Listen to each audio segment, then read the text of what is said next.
Haleluya, haleluya. Jumpa lagi dengan saya. Nama saya Tina Hotmedia Sitorus. Hari ini saya akan menyampaikan tentang Yudas masuk surga. Jadi, sebelum saya membahas tentang Yudas masuk surga, saya tidak lupa mengajak saudara untuk subscribe video saya. Haleluya. Salam damai, salam sehat. Tuhan Yesus memberkati dari saya. Dan ada yang mengkomeni saya, Bapak Ibu, apa untung saudara untuk mengkomentari para apologet Kristen? Siapa sebenarnya kamu? Kata orang, ya kan? Siapa sebenarnya dirimu? Ya. Jadi saya merahasiakan siapa diri saya, saudara yang mencari tahu siapa saya.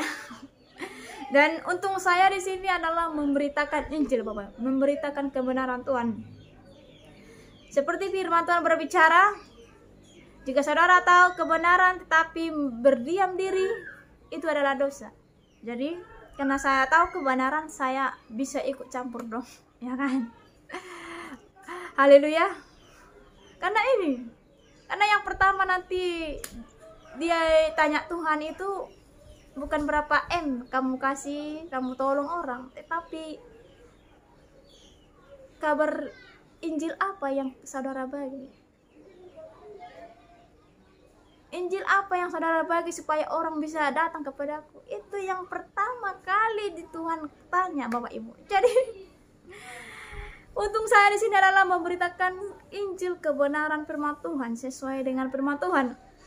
Karena jika tidak ada Roh Kudus, Bapak Ibu, firman Tuhan ini susah untuk dimengerti, ya. Berhati-hatilah saudara untuk memberitakan Injil yang lain. Dan jangan salah menafsirkan, Bapak Ibu, ya. Sebenarnya Bapak Ibu, waktu Tuhan menyuruh saya jadi pemberita Injil, saya agak susah kali menerimanya. Jadi lebih baik sebenarnya saya sebagai jemaat, Bapak Ibu. Tapi Tuhan sampai mencampakkan saya supaya saya taat gitu ya. Jadi hari ini saya sudah taat. Kita harus memberitakan firman Tuhan outside atau offside, onside atau offside, kita tetap memberitakan firman Tuhan. Haleluya. Ada sukacita saudaraku. Haleluya. Jadi mari kita masuk pembahasan tentang bahwa Yudas masuk surga. Saya melihat channelnya Pak Rudy Yohanes, ya. Saya menonton habis tentang perdebatan mereka, ya, sama Pak Esra Soru, Mel Atok, Samuel Syahan, Pak Dance, Pak Weli Pendesolang, Pak Rusli Siulubis. Saya mendengarkan habis, Bapak Ibu. Jadi Pak Rudy tetap mempertahankan argumennya bahwa Yudas tetap masuk surga, ya kan? Jadi hari ini saya akan membahas sesuai dengan Alkitab supaya saudara bisa paham. Haleluya. Jadi saya ada 5 pernyataan yang dibagi Pak Rudy kepada pendeta-pendeta yang berdebat. Ada 5 saya tangkap, Bapak Ibu, ya. Yang pertama itu Yudas masuk surga. Yang kedua itu Yudas makan roti dan minum cawan. Dan yang ketiga itu Yudas tidak menyesal. Yang keempat, Petrus mengatakan, "Guru, gimana nasib dia?" Jadi si Pak Rudy menganggap bahwa Petrus itu berbicara tentang Yudas, ya. Nanti kita baca satu persatu, ya, Pak. Yang kelima itu waktu Yesus 40 hari setelah dia bangkit, Yesus menampakkan diri kepada 12 murid. Itulah pernyataan Bapak itu, Bapak Ibu. Jadi para pendeta yang berdebat sama Bapak ini tidak menjawab pernyataan Pak Rudi, sehingga Pak Rudi tetap mempertahankan argumennya, Bapak Ibu ya. Jadi kita akan bahas nomor 1 itu adalah bahwa Yudas masuk surga. Kenapa Bapak Rudi mempertahankan bahwa Yudas masuk surga? Yaitu karena dia mengatakan bahwa Yesus telah memilih para murid. Memang betul Pak, bahwa Yesus telah memilih muridnya, ke-12 suku, ke-12 rasul ini. Dan Yesus memang berbicara, mereka ini akan duduk di taktanya untuk menghakimi suku Israel, ya. Jadi kita bahas dulu nomor 2, karena yang terakhir nanti yang pertama ya, penutupnya adalah yang pertama tadi, Yudas masuk surga atau neraka. Dan yang kedua lah dulu ya, Yudas makan roti dan minum cawan. Pak Rudi, tolong baca berlahan-lahan kitab itu Bapak Ibu, supaya Bapak gini, maaf Pak, jangan kita seperti iblis, karena kerjaan iblis itu menambahkan dan mengurangkan firman Tuhan, sehingga orang pun jadi bingung Pak. Jadi Bapak harus membaca. Sebenarnya Yudas hanya makan roti tersebut. Mari kita baca.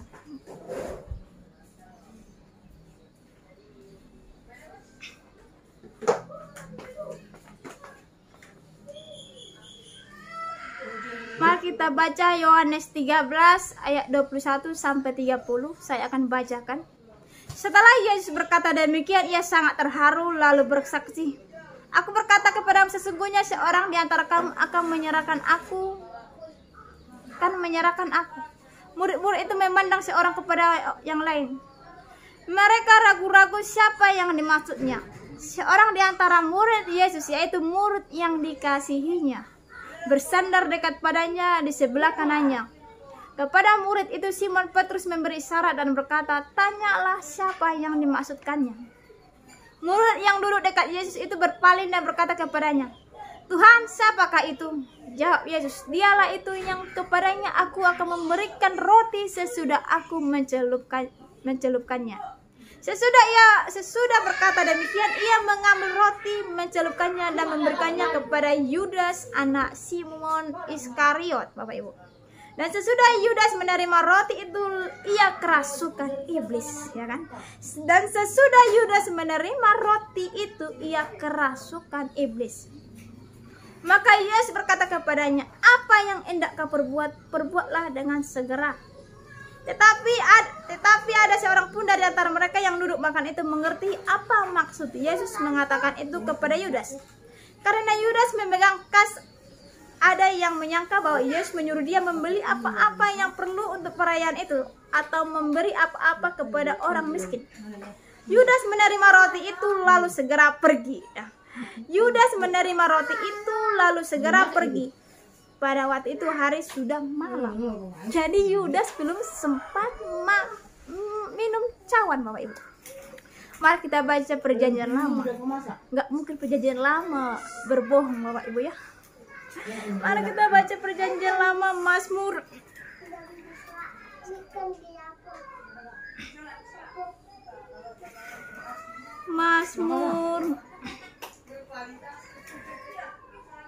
Mazmur 41 ayat 9, Bapak Ibu. "Bahkan sahabatku, karibku yang kupercayai, yang makan rotiku Bapak Ibu ya, tidak ada minum cawan ya, yang makan rotiku telah mengangkat tumitnya terhadap aku." Haleluya, haleluya. Karena Yudas tidak meminum cawan, Bapak Ibu, Yudas tidak selamat. Yudas tidak diampuni. Seperti kata Pak Rudi, Yesus sudah berdoa di kayu salib, "Ampunilah mereka." Yudas tidak meminum cawan, Bapak Ibu. Apa itu cawan darah? Mari kita baca.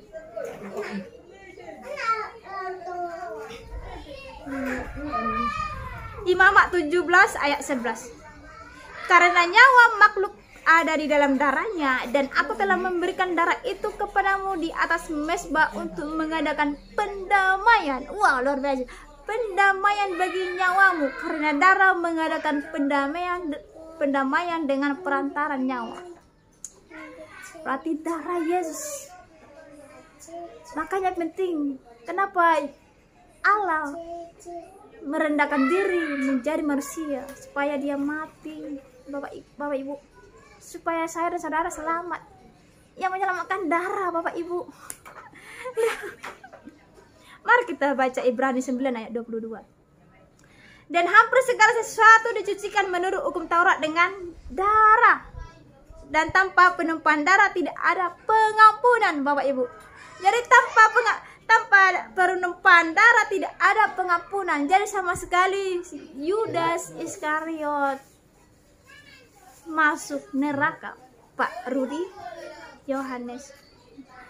Jadi Yudas Iskariot ini adalah masuk neraka karena belum sempat meminum cawannya Tuhan, darahnya Tuhan. Haleluya. Jadi yang ketiga, Yudas tidak menyesal. Kata Bapak ini, Yudas tidak menyesal. Aku heran lihat Bapak ini ya. Kenapa bisa berbicara bahwa Yudas tidak menyesal? Yudas menyesal, Bapak Ibu ya. Mari kita baca Matius 27 ayat 3 sampai 9. Pada waktu Yudas yang menyerahkan dia melihat bahwa Yesus telah dijatuhi hukuman mati, menyesallah ia. Lalu ia mengembalikan uang yang 30 perak itu kepada imam-imam kepala dan tua-tua, dan berkata, aku telah berdosa karena menyerahkan darah orang yang tak bersalah. Tetapi jawab mereka, apa urusan kami dengan itu? Itu urusanmu sendiri. Maka ia pun melemparkan uang perak itu ke dalam bait suci, lalu pergi dari situ dan menggantung diri. Jadi si Yudas menggantung diri, Bapak Ibu ya. Bapak Ibu, kalau saudara menggantung diri, Bapak Ibu ya, itu nggak ada masuk surga ya. Jadi kalau ada hari ini yang menggantungkan diri, bunuh diri, maaf, saudara tidak bisa masuk surga ya. Itu langsung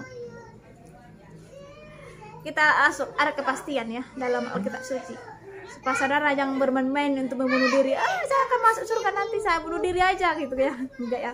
Tapi kalau mati di dalam Tuhan gitu, contohnya karena seperti penjahat yang di samping di kanannya Tuhan itu mati untuk Tuhan, nggak apa-apa ya kan.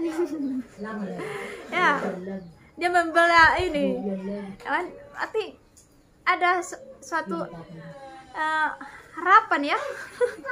Jadi si Yudas ini, Pak Rudi, dia nggak bisa nggak masuk neraka, nggak masuk surga, Bapak Ibu. Saya akan katakan ya di atas iya bahwa Yudas Iskariot tidak masuk surga. Dan yang keempat adalah Petrus mengatakan, guru, bagaimana nasib dia? Kita baca, Bapak ini apa ya, ngaur gitu loh maksudnya ya. Petrus mengatakan, guru, gimana nasib dia? Jadi dipikir Pak Rudi ini Petrus mengatakan tentang si Yudas, padahal sebenarnya tentang Yohanes, Bapak Ibu ya. Mari kita baca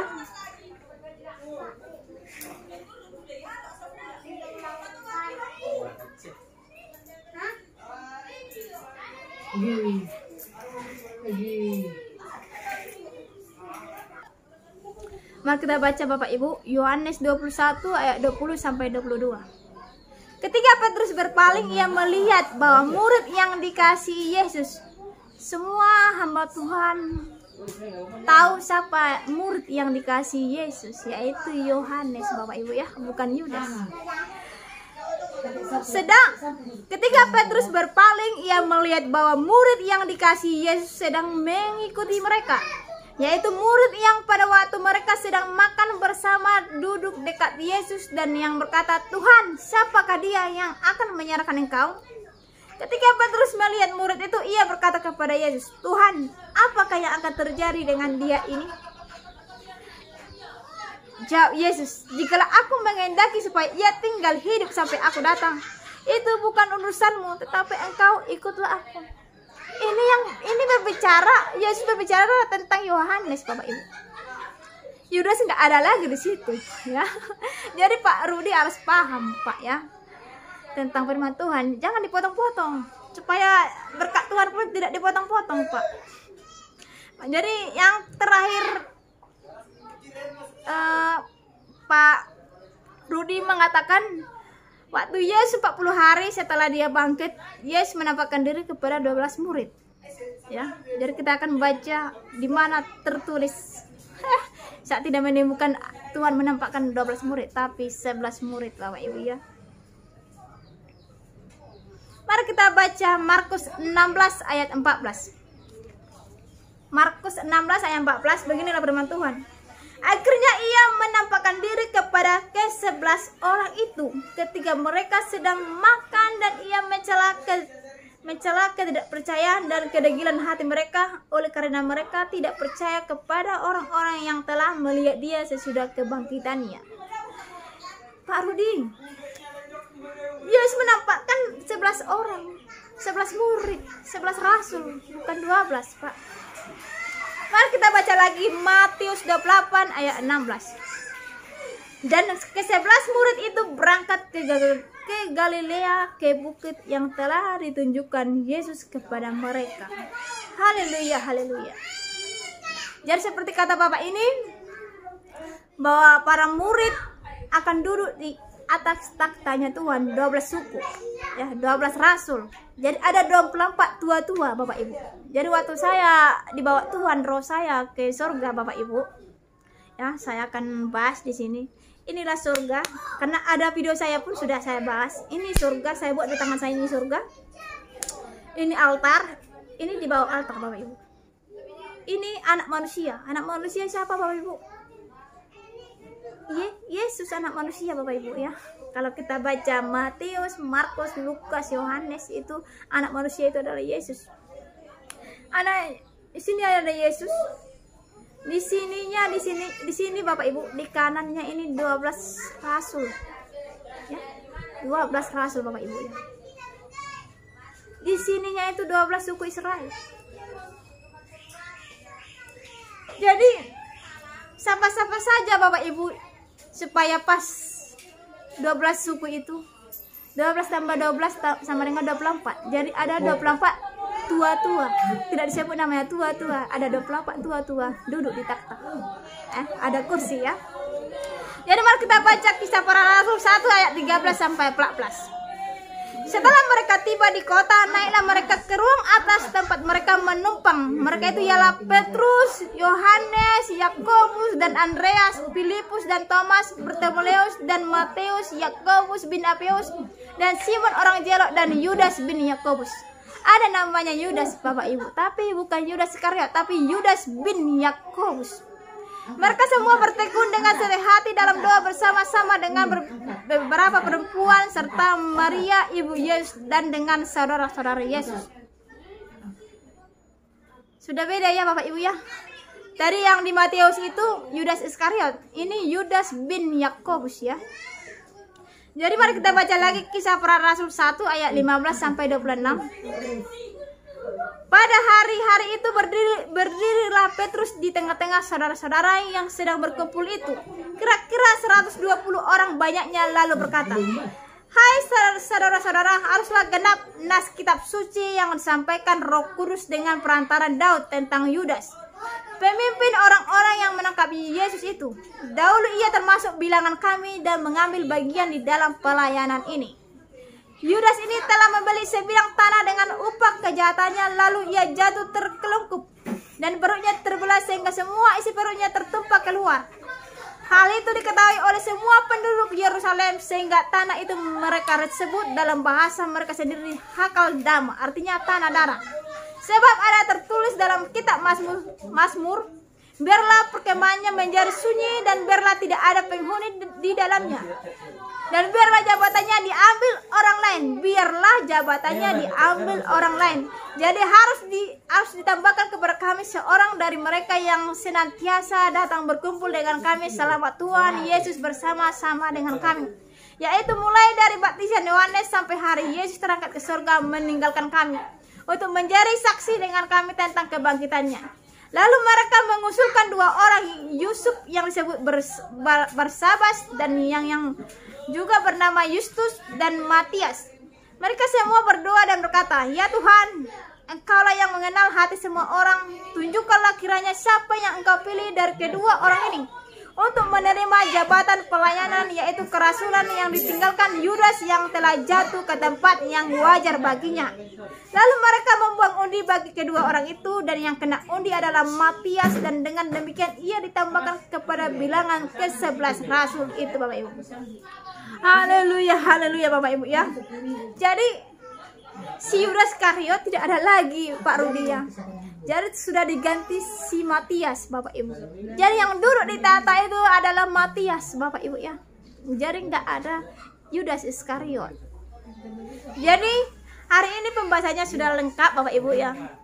Jadi Pak Rudi semoga paham bahwa Yudas itu masuk neraka. Haleluya.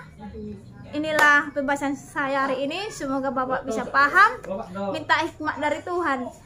Saudara jangan bangga hari ini apalagi Kristen saya dapat gaji banyak. Saudara bangga di dunia, tetapi nanti di akhirat nanti saudara, Tuhan kenapa saya ada di kerajaan maut ini? Karena di kerajaan maut bisa berteriak, Bapak Ibu, seperti Lazarus, tentang Lazarus yang miskin dan orang kaya yang jahat.